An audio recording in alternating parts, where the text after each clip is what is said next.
So we're the PodPodCastCast, and we are happy that you found us.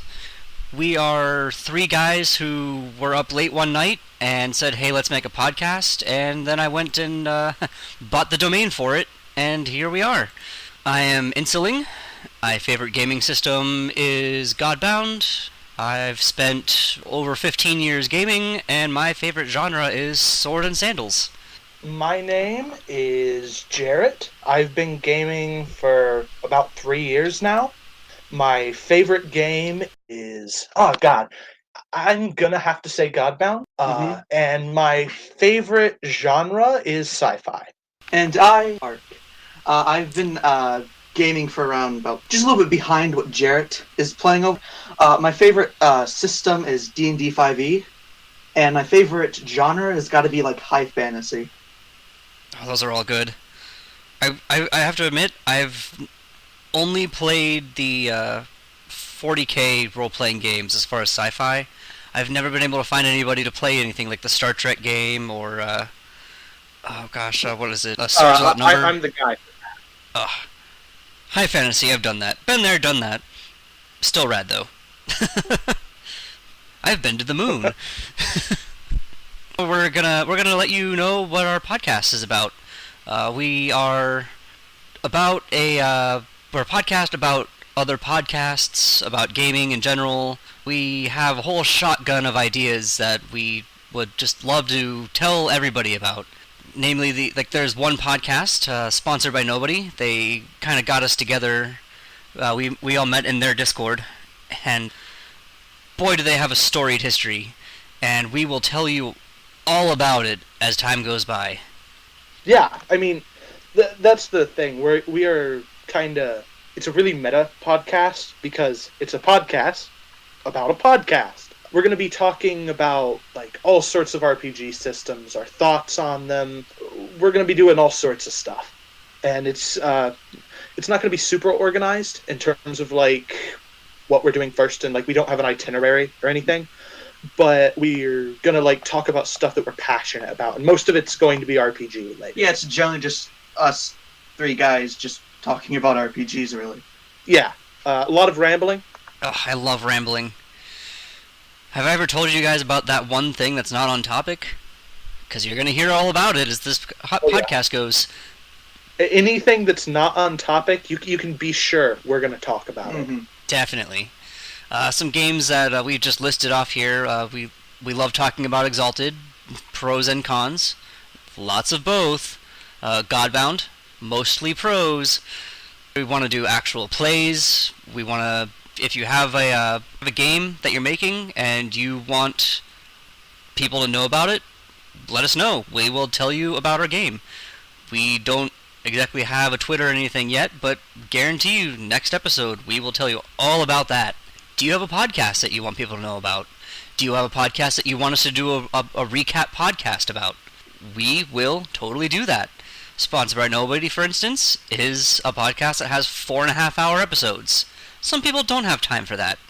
Oh, I have plenty of time. But if you don't, that's okay. We will tell you all about the episodes, the highlights, and maybe it'll put you in the mood to just get comfortable, put those earbuds in, and ignore your friends, families, and homework for a good 5 hours. Yeah, who needs them? We're going to be generally some of the Godbound. You've heard it's two of our favorite systems. It's a pretty niche-ish game. It's OSR. It's for those of you that have played or read about Exalted, it's a lot like Exalted, but it doesn't take a few weeks to understand. It's not flooded with rules. It's about playing gods, functionally. It's a very well-made game, and it's one of our favorites, and we'll talk about it a lot. That's probably our group favorite, I'd say. Yeah, pretty much. The thing with Godbound... Now, this is where we're getting into the Godbound discussion. Yeah, this is where we're going. This is where we're getting off the track. Yeah. All right, well, welcome to the Godbound podcast. Yeah. The thing with Godbound is it only has like a couple pages for rules, stuff to get you introduced. Like, you can take any other system book, and it'll be like 50 pages of rules, and then a couple flair. With Godbound, the author Kevin Crawford has specifically put in cool things to get you interested in the setting, that there's just so many like interesting ideas you can add into games rather than being bogged down by rules. Yeah. For reference to listeners, and I know that a lot of you have heard about Stars Without Numbers because it's actually very popular. This is the one you know about. Yeah, Godbound was one of the other books and systems that Kevin Crawford had made, who also made Stars Without Number. So for those of you that are fans of Stars Without Number, Godbound's pretty cool too. You should check it out. You'll recognize a lot of Godbound in Stars Without Number.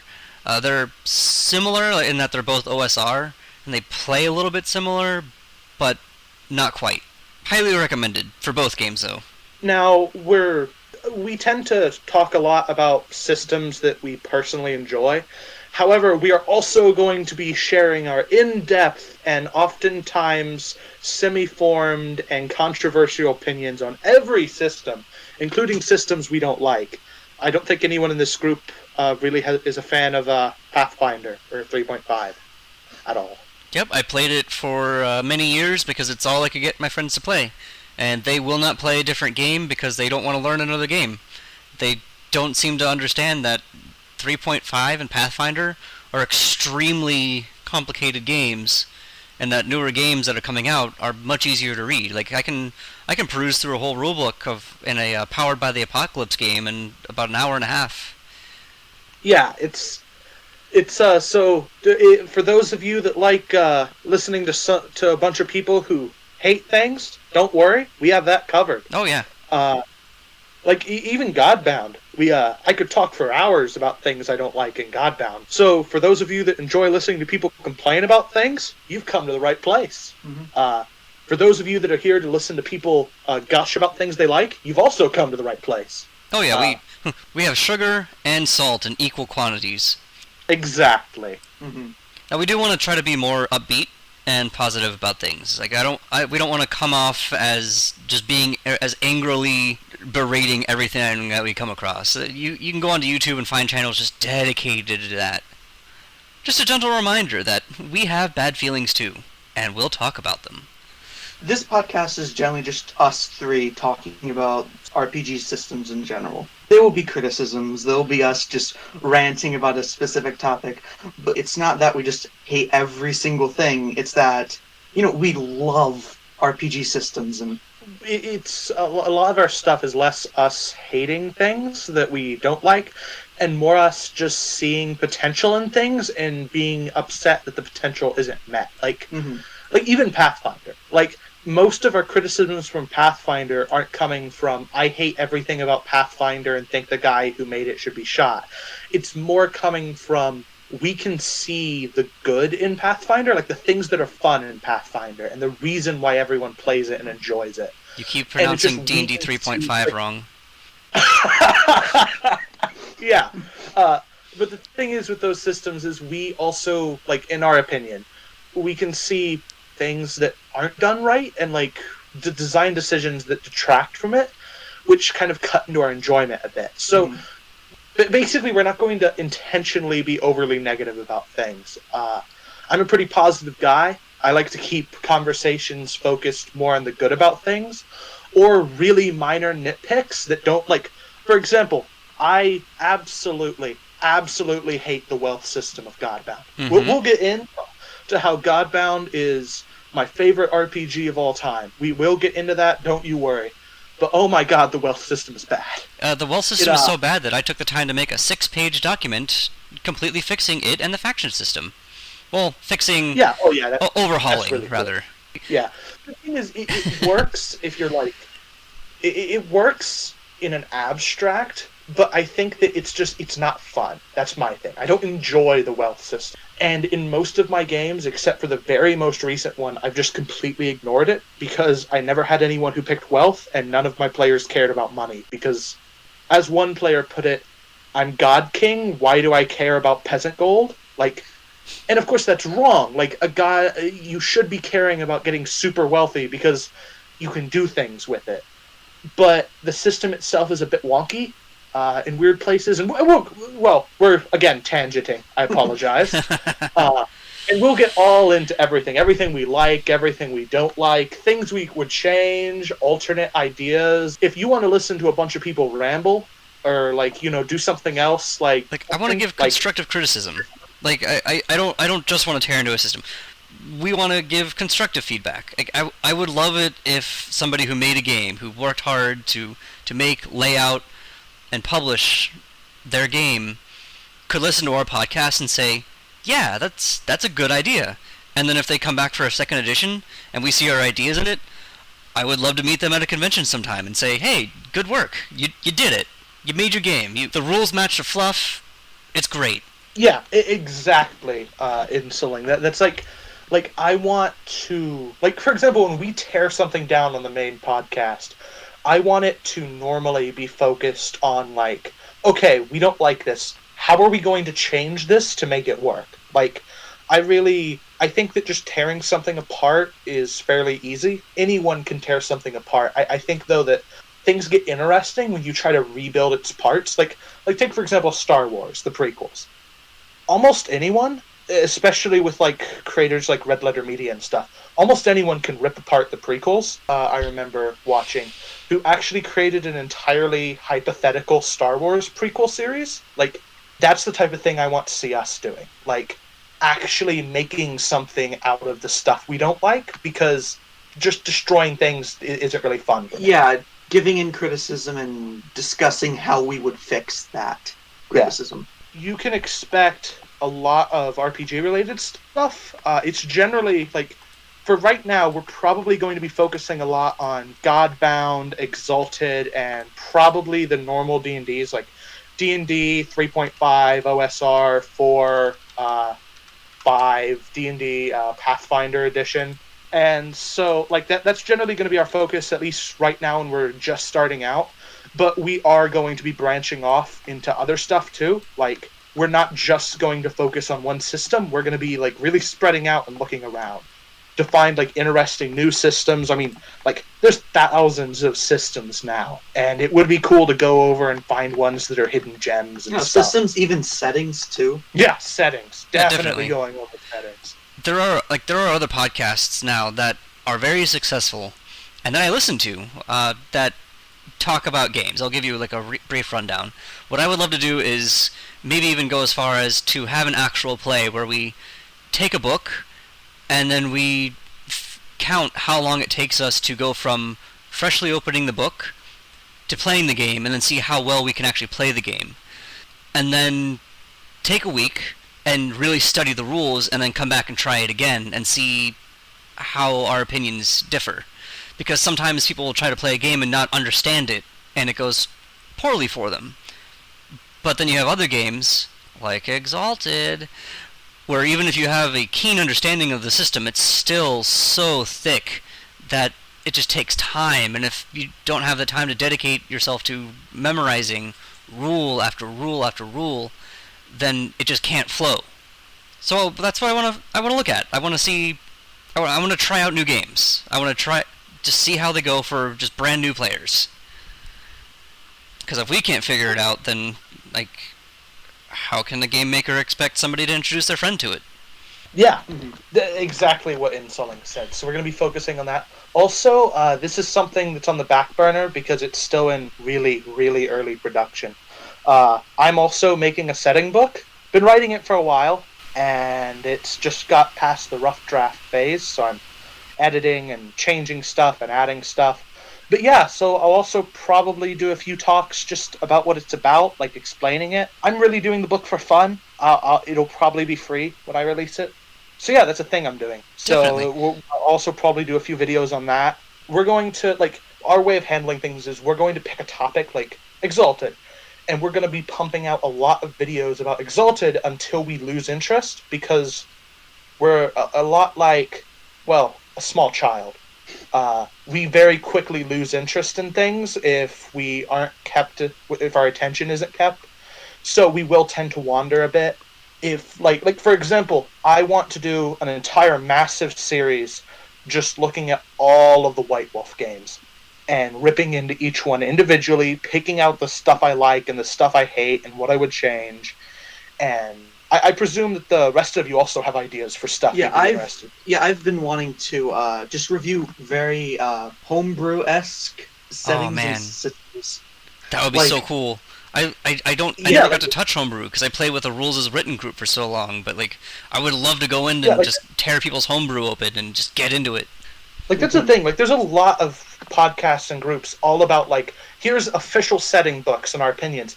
I want to like okay, here's Exalted. Let's go through the Weird Argent Witches homebrew and give our thoughts on that. Like actually dig through it and dig through like homebrew from all sorts of systems to see what works and what doesn't. Like, yeah, like, and of course it's not going to be mean spirited. Like even because the thing is like homebrew's given for free, so you do have to factor that in. And that's the thing. We're not like here to make people feel bad or to like put it down or like we want to be a pretty positive group. So like generally with homebrew stuff, we're either going to be talking about it in terms of we like this or we don't like this, but we think it has interesting potential and here's why, or like here's what we would do to change this. Like generally we're going to try to be constructive and creative on our main stuff, with like us just tearing things apart that we hate on as side videos that are specifically for that. Yeah, definitely. Like if I read a homebrew and we just don't like it, like it's just not interesting, we won't do it because that's not fun. It's basically just bullying at that point. We're looking at something that we know we're not going to like, and we're just telling the author that we don't like it. That's not fun. Nobody. Well, okay, I'm not going to spend 30 minutes just constantly ragging on this one system or setting that I hate. If we make a video, most of the time it's going to be because either A, we love the system and we just want to talk about it, or B, it's a decent system but there are like many flaws that if those flaws were fixed, it'd be a great system or game. Like basically, we want our discussions to be constructive. Mm-hmm. That doesn't mean that we're not going to get horribly off topic. Oh yeah, we'll still hate stuff. Don't worry, guys. Yeah. Like, we're gonna trip over our tongues. This is gonna be a wild ride. Oh yeah, like don't expect any don't expect any degree of quality from us. Like if you click this and you're like, hey, maybe this is interesting, you're wrong. We are not professionals, and if you know who we are before you listen to this, then you're either one of like 12 people we've told that we're going to do this, or this is in the distant future where we actually have writers credits. Oh yeah. Like either A, like there's two situations. Either if you're reading this, either you're someone from our current Godbound Discord who I've told about this or Insulting has, who's listening out of pity and fear, or this is like 20 years from now and you're listening back at this, just listening at how like it's kind of like going to like some of the old original YouTubers like PewDiePie and going to like his first videos, early content that was just like horrible. Like you have no idea how anyone ever watched it back then. That's what this is. Don't like if you're here, you're making a mistake. But we're glad that you're here with us, listeners. I don't think you're making a mistake. I think that you have excellent taste in your entertainment choices. The goal of this is to lower everyone's expectations so low that just by being a normal podcast, we impress people because they're like, wow, I was expecting like a horror show, but it's a podcast. Okay, I'm impressed. That's our goal here. But it's going to be even doubly great when we actually succeed and find interesting material to talk about and get fancy microphones. I actually already have a fancy microphone. You guys do. I'm a little jealous of your microphone. I'm using a headset. Oh yeah, I got we got the rich people microphone because I'm using my old roommate about 5 years ago had a spare headset with a mic so that I could talk on a broadcast thing with my friends, and I've been using that ever since. About 3 years ago, I randomly watched a video by a group called Node, and they produced this really cool little. In retrospect, it's kind of a bit cringy, but at the time, I had never seen anyone play an tabletop RPG before, and so I watched this video of them playing D&D 5e, and it just blew my mind that something like this existed. I had no exposure to it before. And so I made I scrounged through. I got a bunch of D6s, and I realized that I didn't have D20s or anything. So I made a 2D6 percentile system, this weird system, and just like basically took what I remembered from the video and hacked it together into a system and played with that for about a year. Because I was poor and I didn't know where to buy D&D stuff, or even if D&D was a thing you bought, so I just winged it. You were just new at it. Yeah. But after that, we tried to... what? But isn't that filthy homebrew? But, yeah. After that, I got Pathfinder. I don't think I ever made a success. I think it took me about 6 months to make a successful character in Pathfinder, because for those of you who, like, are used to Pathfinder and the rules, like, people who've, like, grown up with D&D, I know that, like, Pathfinder's pretty, like, natural to people, but when you're trying to come into it as someone who's never played an RPG before, and who has no friends who play it and no one to introduce him, so you just have the book, oh god, is it hard to make a character. I think it took me a year to actually make a fully correctly done character in that system. I bought a bunch of systems, bunch of books. We tried doing campaigns, but a lot of them fell through. I don't think we ever got past 3 sessions on that. And that happened for another year. And just last year, or actually I think it was a year and a half ago now, I ran into Godbound. It was just a YouTube video I had watched about someone reviewing it. And I decided just randomly to pick it up. And I went to the Godbound Reddit, got in the Godbound Discord. Yeah, so I'm here now. Oh, by the way, when we refer to the Godbound Discord, it is the Ebon Dragon Rostrum. But yeah, you can find it by going to just typing Godbound Reddit. It'll be the first thing that pops up. It'll have a link to it, so it's pretty easy to find. But yeah, that was my thing. After I got Godbound, and we decided we'd try a campaign, and it was the first successful campaign I had ever ran. It was just me and my brother, Ark. Yeah, it went for about a year. And that brings us to the present day. The campaign ended a few months ago, and I've started up a new campaign as a player this time, which is pretty fun. That's my experience. I'm pretty inexperienced, actually, in RPGs. Yeah. For me, it was around 2 years ago when you introduced it to me. Uh-huh. But it was one of those things where I'm like, okay, yeah, that's nice. You know, it's not really up my alleyway. You know, the only introduction I had to fantasy was literally Lord of the Rings, really. So I started playing D&D around 2 years ago, but really around a year ago, because sure, I heard of it from Jarrett, but I never really liked it. Again, most of our campaigns fell in the last... Yeah, like most of them died after a single session, so... But eventually I found my way to mainly just D&D podcasts in general. Yeah, like the Adventure Zone. The Adventure Zone, and that really... It really got me hooked into D&D, because I realized that there's such a massive community of people who like D&D that it's not like niche topic anymore. It's really... Yeah, it's like it went mainstream really quick, and that's cool. It's fun that it's such a big hobby now. And the first campaign I completed was the Godbound game where I was a player. But after that, I've been running more successful games, and I've just been being a massive nerd for this tabletop role-playing games in general. I've mainly played Pathfinder a little bit. Well, actually, not that much, but just like over about 6 months. D&D 5e a lot. Godbound and other weird homebrew type systems. For those of you that don't know, and I think Insoling probably has a more eloquent way to put this, my problem with all the other RPGs was that a lot of them assumed that I knew what I was doing. A lot of them assumed that I knew how to DM a game. Like, I knew the concept. I didn't know the concept. I just made things up and didn't think about, like, character arcs or, you know, a cohesive world, because, you know, no one had told me about it.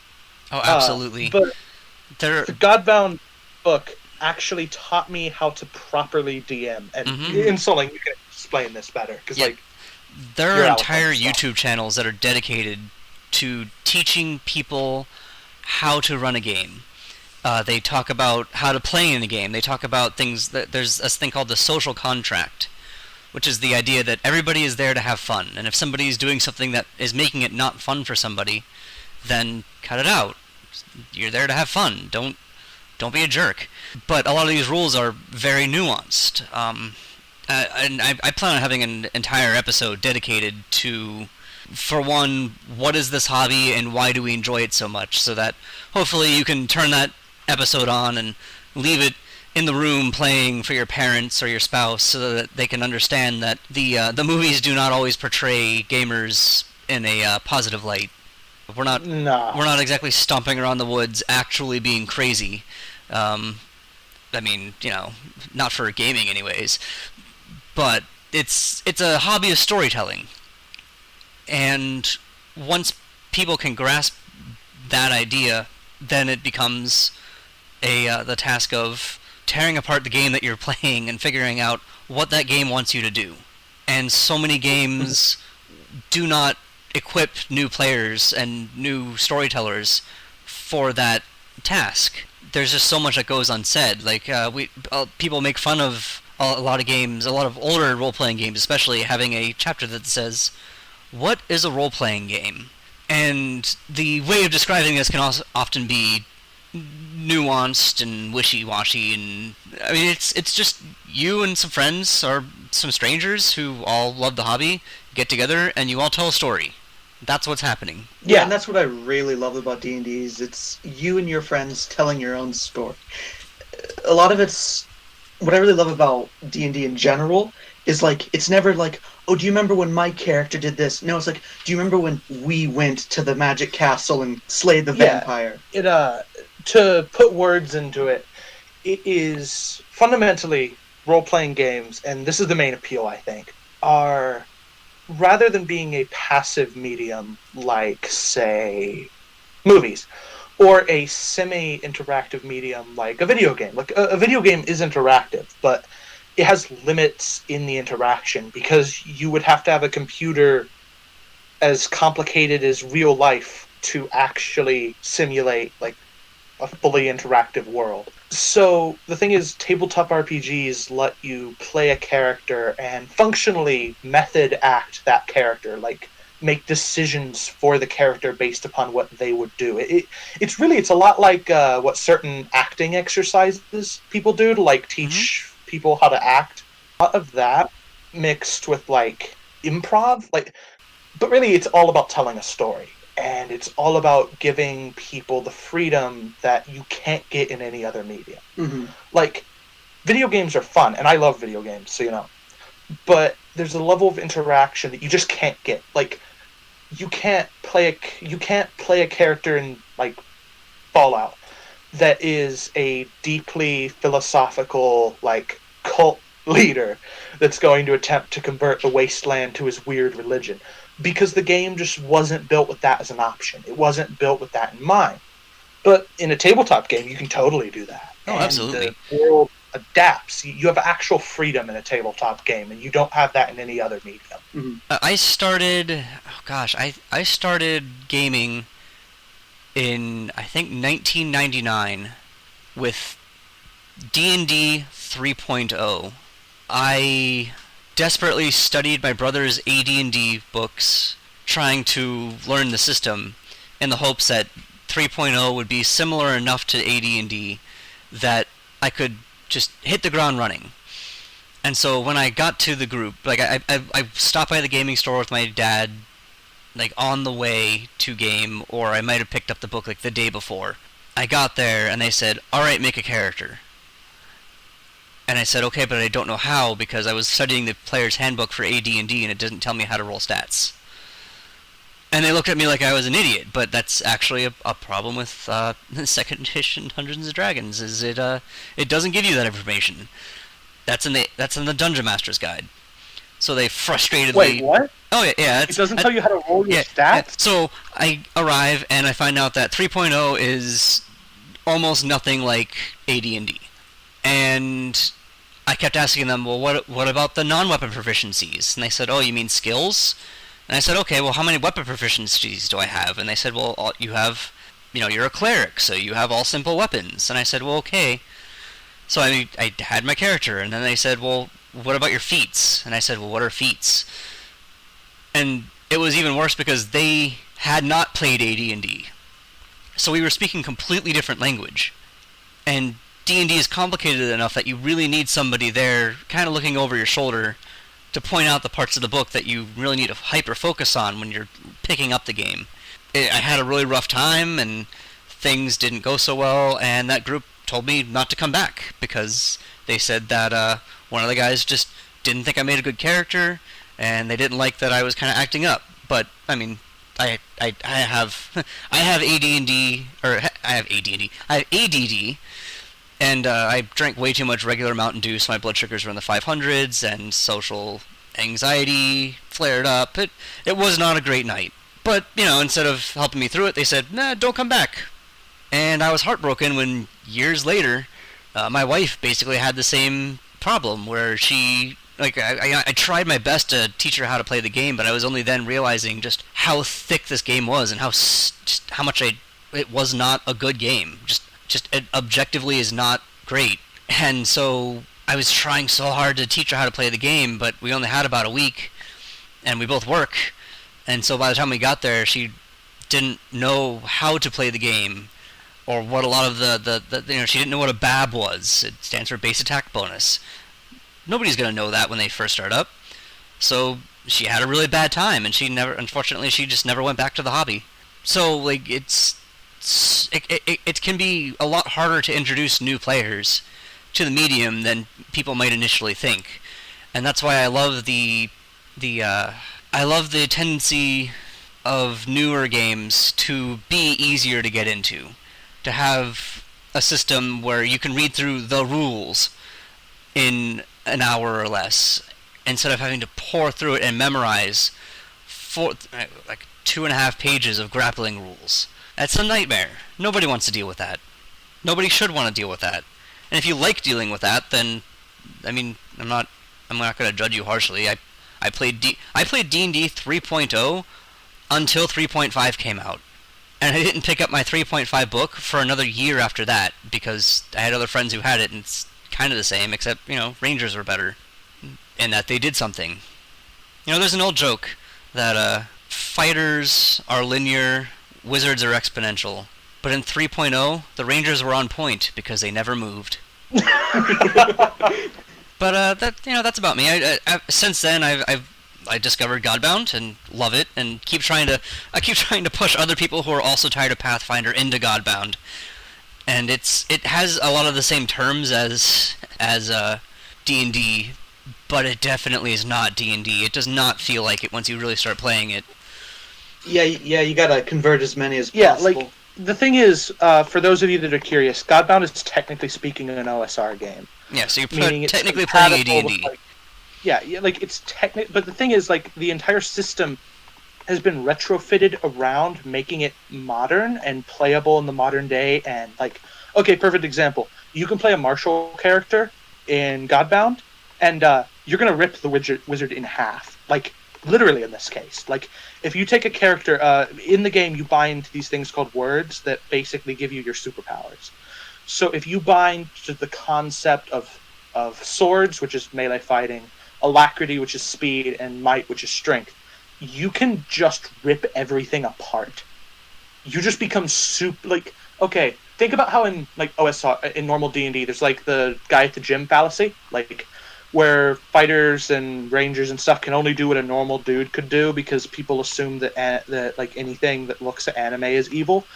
This system assumes that you're either Kratos or Thor or I don't know. Danny DeVito, the car salesman from Matilda. That's actually a player character, by the way. Just so you guys know. That's someone my actually dude. made that. I think it was Insolent. Mr. DeVito, if you're listening to this, I'm honored and a big fan. I'm sorry that I don't watch It's Always Sunny in Philadelphia, though.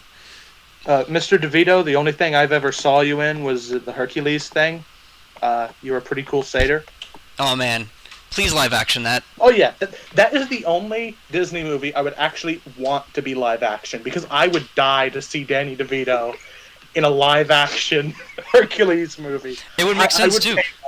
Mr. DeVito, I want to see you as you are now. I don't want to see any makeup to make you look younger. I want you in all of your glory, wearing a couple of little goat hooves and fur pants with some horns, no shirt, yelling at, I don't know, whoever the next Dwayne The Rock Johnson is. about how he needs to, get it together, or if he can make it in Thebes, he can make it anywhere. I need this in my life. Mr. DeVito, please. In fact, welcome to the Danny DeVito podcast. Next up, twins. Looping back around to Godbound, it's a system that, like, this is the best way I can describe it.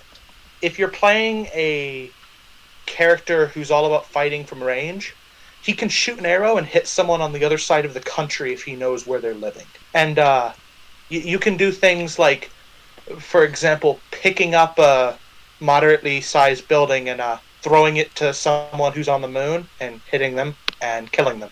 Yeah, it's definitely a thing you can do. Because it's a system that assumes that the player characters are always cool. Like if you're playing a character who stabs things and punches people, you're going to be punching walls and buildings and mountains apart. Ark, he's playing a character right now that's basically if any of you have ever played Prototype or Prototype 2, he's literally playing that. And he just recently is a Dominion project, but he basically just took his sword and anime sliced a mountain and made the entire top of the mountain fall off because he anime sliced it. And that basically made it look like what it was, like a mesa or something. Yeah, so like it's cool. That's what you do in Godbound. So yeah, final thing, final stretch here, gang. We should probably mention, because we talked about how our podcast is a podcast about a podcast. Well, which podcast are we a podcast of? Well, we're a podcast of a group called Sponsored by Nobody. They're a kind of a local group that, well, not local in the physical sense, but we know them. We know pretty much everyone who's in it. We've talked with them on the Discord, on the Godbound Discord, the Evan Dragon's Rostrum aforementioned. And yeah, we're pretty big fans. They do a lot of cool series, and we're going to be doing videos about their videos. So you can look forward to that recaps. Content. Yeah, they play a lot of Godbound. They also have a really big Exalted series called Princes of the Universe, which is the shit. Oh man, it's so good. It is the best Exalted podcast I've listened to. Yeah, it's really good. They actually play up the fun part of Exalted and not the boring, horrible part of Exalted. Like, they actually make me want to play in that setting, which is rare because I'm actually not a fan of the setting. So yeah. They're a great podcast. You guys should all listen to them, or listen to us talk about them. Either one, both, possibly. Mm-hmm. But yeah, so we're going to be doing recaps of stuff. Personally, from their roster, for those of you who want to know what Godbound is and want to know what it plays like, they have a series called Godbound: The Living Years. I'm particularly fond of. Absolutely. So you can try that if you I've listened to that 4 times. Yeah, Atris, my favorite tabletop RPG character ever. I love Atris so much. You get to see the storyteller of Princes of the Universe use dad voice on the rest of the party. It's amazing. Oh, it's fantastic. One of the things you need to know about Sponsored by Nobody, a good number of all of their campaigns turn into Why Are We Mercy Killing the Orphan? They very rarely play heroic characters. Intentionally so, because they play characters that are horrible. Intentionally. It's great. But not edgy horrible. Just... Yeah, not edgy horrible. There's no I gotta go brute. No, it's just they're horrible, hypocritic people. And the funny thing is, most of their characters know they're horrible, hypocritical people, but they just don't care. Yeah, it's all about dodging the consequences of your actions. It's fantastic. They've actually mastered the ability to play a horrible person and it not be irritating. Mm-hmm. So yeah. But the thing is, for the Living Years, they actually switch over to playing heroic characters that are all good and shit. And oh my god, is it uncomfortable? It's not uncomfortable. It's a great podcast. But when you're used to Princes of the Universe and it switches over to this, it's a jarring experience to go from a let's avoid consequences setting to let's be heroes. Yeah, it's the Sponsored by Nobody podcast is a very diverse podcast. Yeah, they got a lot of different stuff out. Mm-hmm. This has been the PodPodCastCast inaugural episode. I am Jarrett. And I'm Ark. And I'm Insuling. And this has been PodPodCastCast. Thanks for watching.